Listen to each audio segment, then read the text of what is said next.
What's going on? What's going on? What's going on, my people? What's going on, my people? This your guy Ray coming to you live all the way from here. Where it's here, right? Yeah. Man, my background things got me doing some things. Sometimes this background stuff is good, but sometimes it ain't. Hey, welcome to Ray's Corner Live. Man, I gotta tell you, I ain't been on for a while. I've been doing some things. I've been doing some work. Man, I'm not gonna be on here long. But man, I'm gonna go after it now. I'm going after it. I am highly upset, guys. I'm tired of the foolishness, right? You probably saying, Ray, what are you talking about? What are you talking about? I'm talking about doing the work while others is talking. There are people out there doing the work with the homeless, with the reentry, with people off of drugs and mental illness, housing them. And you have all these critics, right? Man, let me share something real quick with you, man. I was on a show, radio show yesterday. Me and my guy rolling with JAC Colorado LLC. Started a program. He's part of Exodus Life Change. He's one of the franchise owners, has a 20-unit apartment complex. He turned the 20-unit apartment complex into housing for those that are homeless, those that are coming out of prison off of drugs. Also has 7 other units of three bedrooms with close to 60, 70 beds. It's just opened up in operations now. Getting ready to start pulling people in. State of the art. And we're on this show and we're talking, we explain the program, and you got these critics. Oh, sounds like how much money, how much income are you generating from it? Oh, listen, let me share something with you. The gentleman that owns this franchise don't need the money. He's doing this because some personal things happen in his life with his family, and he is passionate to help those that are coming out of prison, coming off of drugs, that's homeless. He has a story. You look at him and see where he's at now, but he didn't come from there, right? But yet you have people trying to count his pockets. You got people that criticize, that constantly saying things, trying to figure out how much money somebody making, doing all the talking, but ain't doing no work.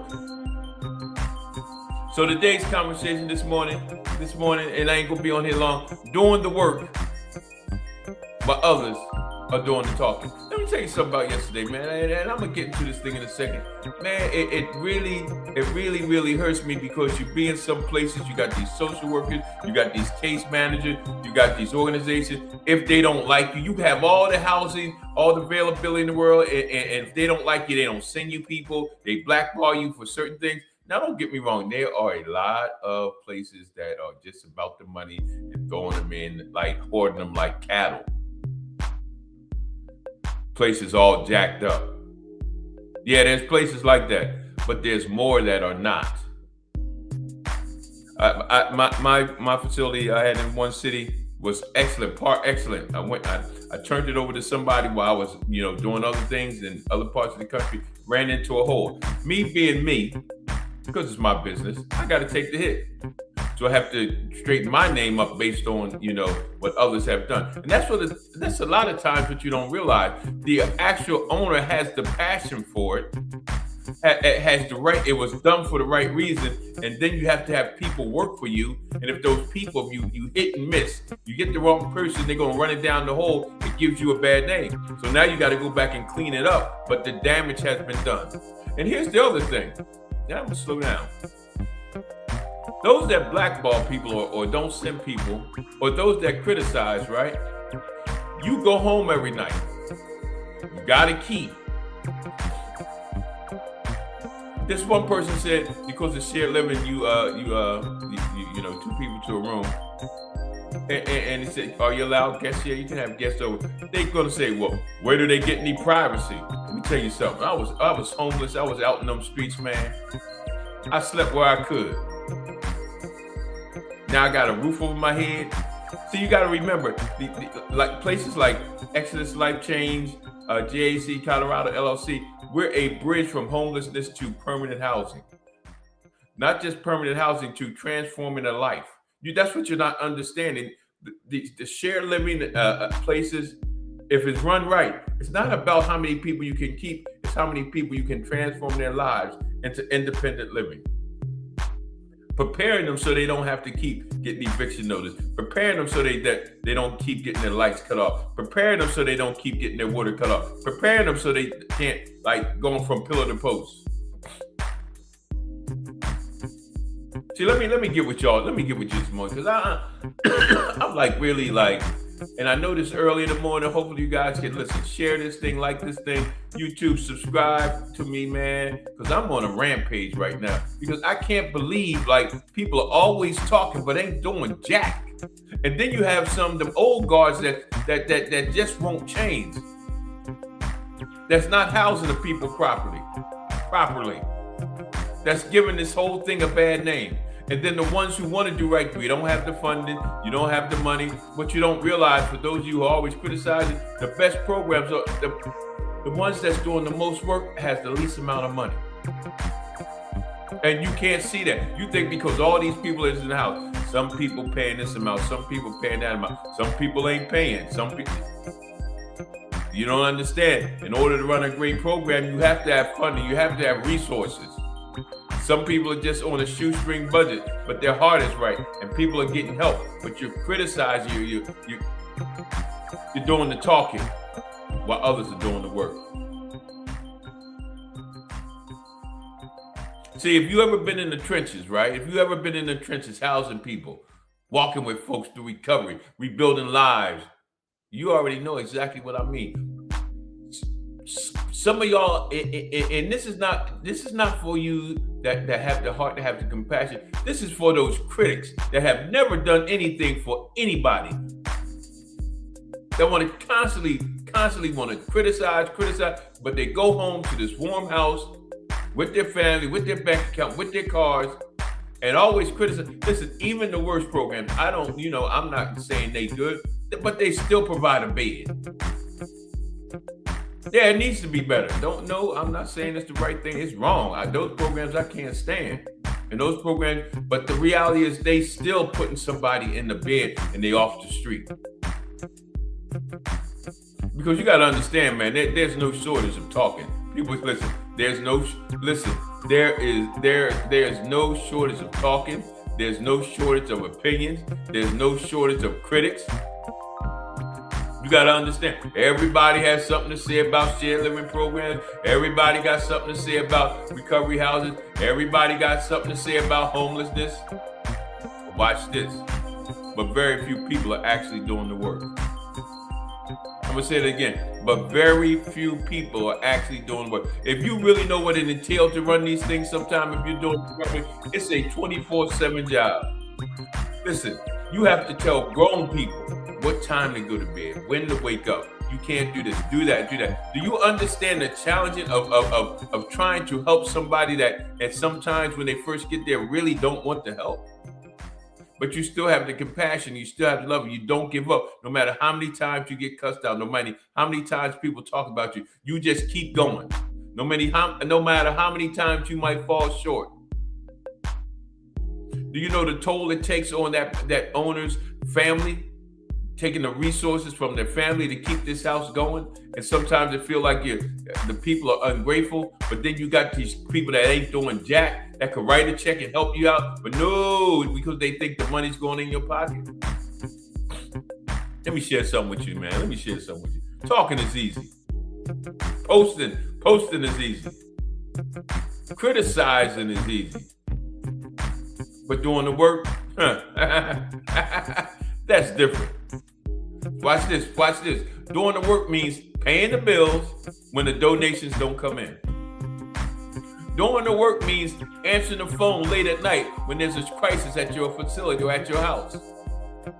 Doing the work means holding people accountable and still loving them when they fall short. Doing the work means structure, systems, and stability. So let's be honest, man. I mean, come on, man. Let's be honest. You cannot run a program on good intentions. I'm gonna say that again. You can't run a program on good intentions. You can't run a shared living house program on good intentions. You have to create resources. You have to have money to do the things to run. Listen, people need stuff. I need to make sure that the house is different from them where they came from. They don't need to be eating oodles and noodles in the house because that's all we can afford. But that's all we can afford. They just came from eating oodles and noodles. So you can't run a program on good intentions. You can't run a program on hope. Hope is not a strategy. Yeah, do programs generate income? Yeah, revenue? Yeah. They have to, there's a business side to recovery to these houses. See, you taking stability. Stability is not greed, it's stewardship. Here's the real question. The real question isn't who's making the money. You ready for this? You ready for this? You ready for this? The real question is who's making a difference. I'm going to say that again. Listen, you're always worrying about who's making money, who's making the money, who's making the money, who's making a difference? So you got to understand, I don't speak from theory. I don't speak from books. I don't speak from certificates. I speak from a lived experience. I lived that thing.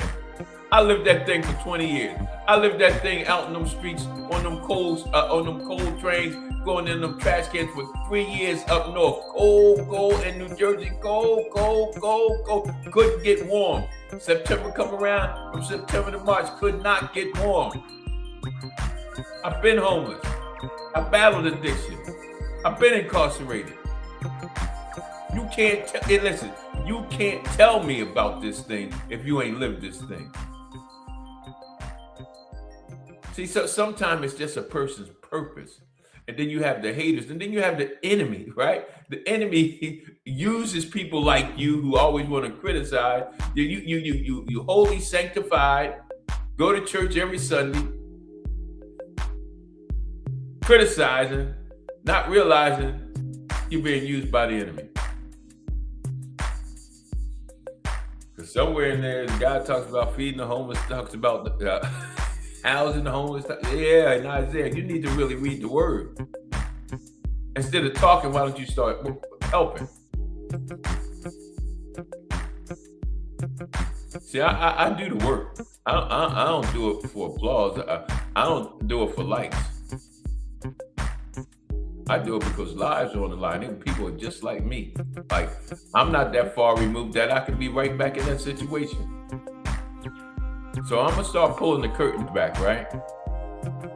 I'm gonna start breaking down some stuff. Every time I hear these critics, I used to, like, when somebody would say something negative, I would delete them. But you know what? Ain't no more deleting, and nobody get passes. My question is, what are you doing? What does it really take to serve people? We're going to talk about what it really takes to serve people. We want to talk about the cost, the responsibility, the heart behind it.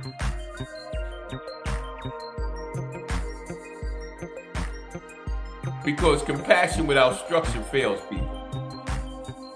And talk without action changes nothing. There you guys. This is Ray's Corner Live, coming to you live all the way from here. Where it's here, right here. And if you're ready to know the truth, let's talk about it. Let's make this thing happen. But you get no more passes. What you doing about it? If you ain't doing nothing about it, you need to be quiet. Yeah, are there some bad programs? Yes, there are some bad programs. Can they change? Yes, they can change. A lot of times you don't realize the actual person that started the program is not doing the day-to-day, and they sometimes turn it over to people, and those people don't have the same passion or the love, and before you know it, that place is run down, and then the owner has to come back and straighten it out. You say, well, you need to pay better attention. And you listen, I agree. I should have been paying better attention. I'm going to take the hit. That's why I took the responsibility for it. But it's a new day. It's a new day. It's a new day. No more passes. Doing the work. While others are just talking. So I'm gonna get ready to get on out of here. This is just the beginning. Hey, look, like this thing, share this thing, subscribe to this thing. You want to know more about Exodus Life Change and the things that we do? It ain't about the money. I always say, do the service and the money will come. Do the service and the money will come. You got to realize people have families. They not just have a facility. They have families. If that's their sole source of income. They still have to live off of that sole source of income. Man, people need to stop talking because they ain't working. So look, this guy Ray coming to you live all the way from here. We're here right here. And like we always say here at Ray's Corner Live, God loves you. I love you. And guess what? Ain't nothing you can do about it. Peace out. Holla.